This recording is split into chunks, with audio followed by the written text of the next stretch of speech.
Okay, gentlemen, are we ready to move forward? It's 11:45. I'll call this meeting of the Amarillo Local Government Corporation's Board of Directors to order here on Wednesday, January 11th of the new year 2012. We're all here. The quorum is present. All members are present here today. Our first action item on the agenda is agenda item number 2, the approval of the minutes from our previous meeting. I move for approval. That's quick. Is there a second? They were sent out, they should have read them. There you go. Okay, it's been moved and seconded, the minutes be approved as mailed out. Those in favor indicate so by saying aye. Those opposed, minutes stand approved. We were promised the CD of this guy who's going to be the project manager, and we haven't got it yet. You probably talked to Joe more than anybody, would you just remind him about that? About what now? I get the first part. Just want a copy of the CV of the guy who's going to be running this project. Mr. Garth. We briefly met him at the meeting, but we didn't get anything on paper. Yeah, I'm good. Okay. I might note, Garrett's not with us today, not because he doesn't desire to be part of this group, but he has other obligations dealing with water, I think, which is important. So he's not with us today. He'll join us next time. Item number 3 on the agenda is an update, outstanding agenda item related to an opportunity for update of the status of projects. Let me begin that. Just in terms of, as the board, as the full board knows, your document development review committee has been diligently working over the last several weeks on the crafting of the development lease agreement for the hotel and parking structure. We've made good progress in that regard. Intend during the closed session portion of today's meeting for the full board to participate in further discussions with our legal counsel regarding the status of the development of that document. So that is occupying a great deal of time and attention, understanding that it is a document that's going to be controlling this community's interests, the hotel and the parking structure for likely the next 80 years. So we're very careful, as everyone is aware, to be smart about that moving forward. So that's occupying a great deal of time of the committee. Yeah. Excuse me, Mr. President, but I say this in sincerity. The time that the document committee, and that is, I think, the proper term, has spent and committed on this is unbelievable. Hours and hours and hours and hours outside of this meeting. We work so retarded, Jim, if you go like that. Yeah. We're a little slow. But anyway, I appreciate it, because it does save us a lot of time, and we couldn't have picked a better 3 to do it. So, thank you.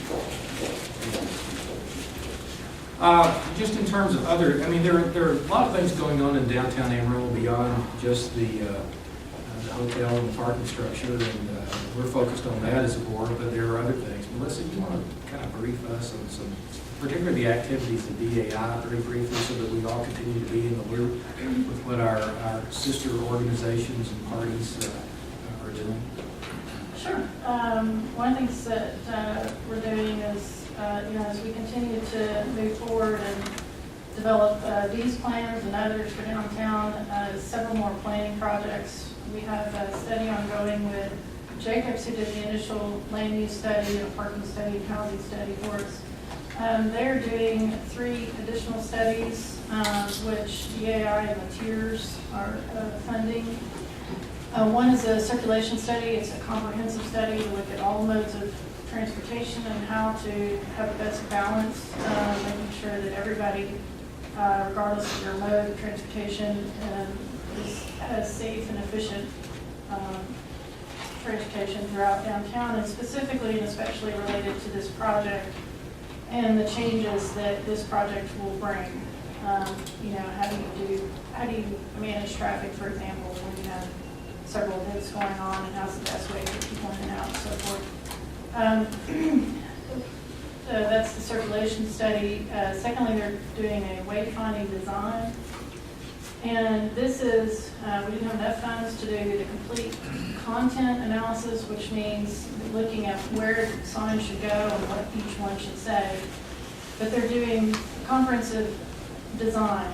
So that with its directional signs, most especially in the case of this project, parking signs, whether it's parking garage or parking lot, where you have parking that's available to the public, regardless of who owns the lot. You have consistent signage that directs people to that, so people begin to recognize that when they're circling around and around, or getting towed or what have you. So they'll be doing that. And of course, all of these will not be done without input from all of the downtown stakeholders. They're really just beginning to gather data, just to be able to get their hands around, some of the data they need. For example, there's traffic counts going on right now, actually, probably passed over 1 or 2 coming here. And then the third one is the analysis of the PID, the Public Improvement District for downtown, which would likely be the downtown core area.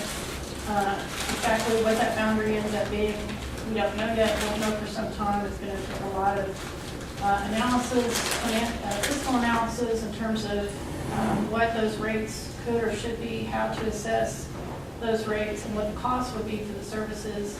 And of course, a lot of input from all of the property owners that would be within the PID. And then there's a pretty extensive process that we'll go through should we choose to pursue the PID petition process with the property owners.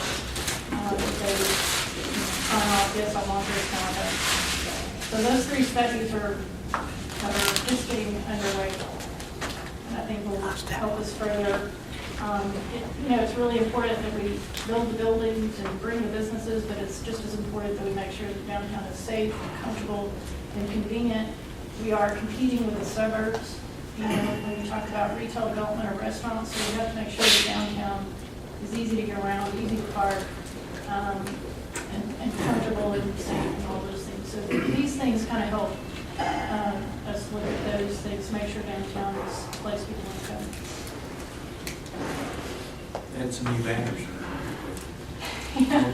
Yes, we've got new banners coming up on the new pedestrian light poles, 132 banners, including around Potter County when those lights go in, which kind of helps celebrate the project that's coming up, get people excited about it.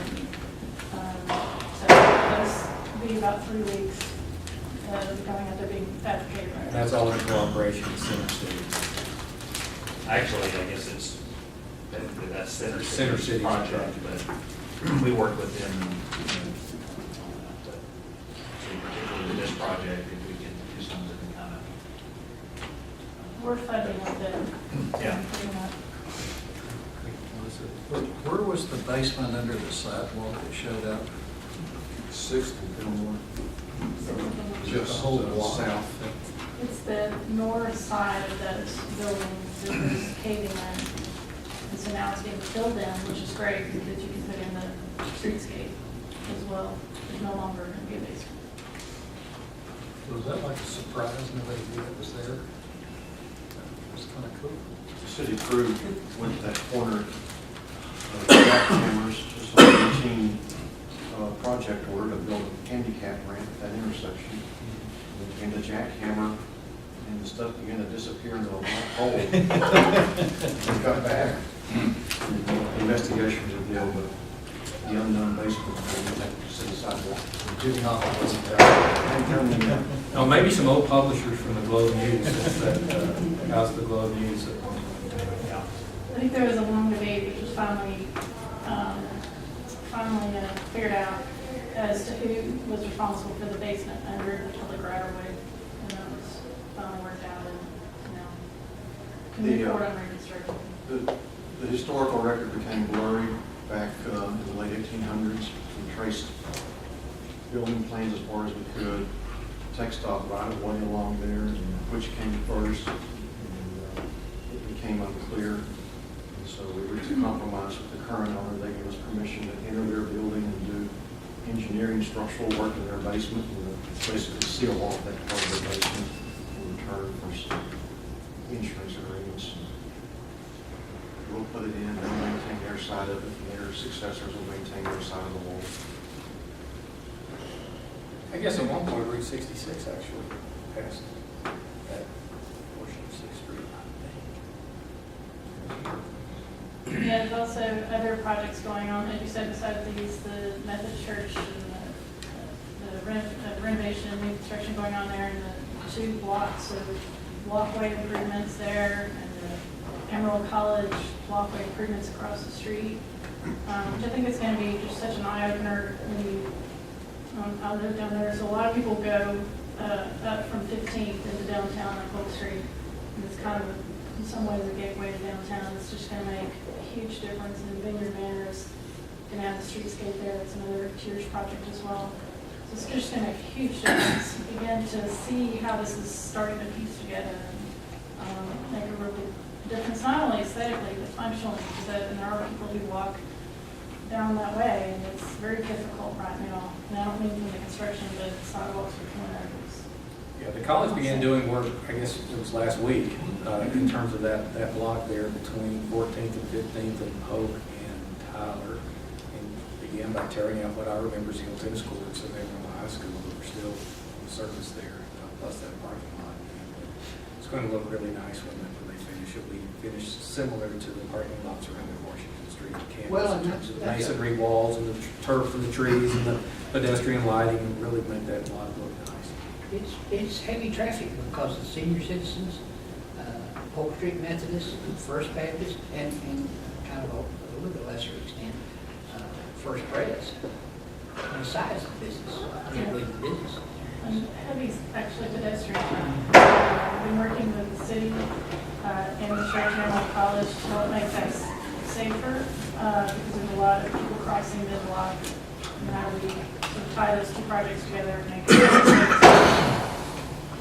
The church did move into a portion of its renovated facility this week in terms of the first floor renovation of the old building for the school over there. And the total project of the church should be done middle of the year, summertime. And that will be finished about the same time AC finishes their lot system. So that will all happen pretty much concurrently in terms of getting finished. And in spite of the fact it's not finished quite as quickly as I think the county had hoped, the courthouse project will be finished this spring. It's my understanding that they are tentatively kind of planning on moving toward aiming at an April rededication of 1935 courthouse, including the streetscape work via the Tiers resources. And so between those 3 projects, that's $30 million worth of development in downtown Amarillo, just those 3 units. So our hotel, the parking structure, ball park are big investments, but there are other big investments.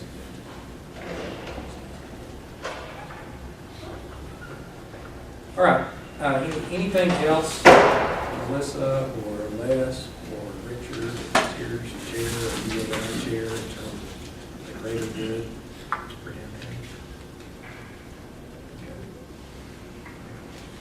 I believe that will conclude the discussion on item number 3, the update on the status of projects. Item number 4 on the agenda is our public forum period, an opportunity for the public if they have comments to make to this body regarding the operation and the activities of Global Government Corporation. Okay, media. Thank you all.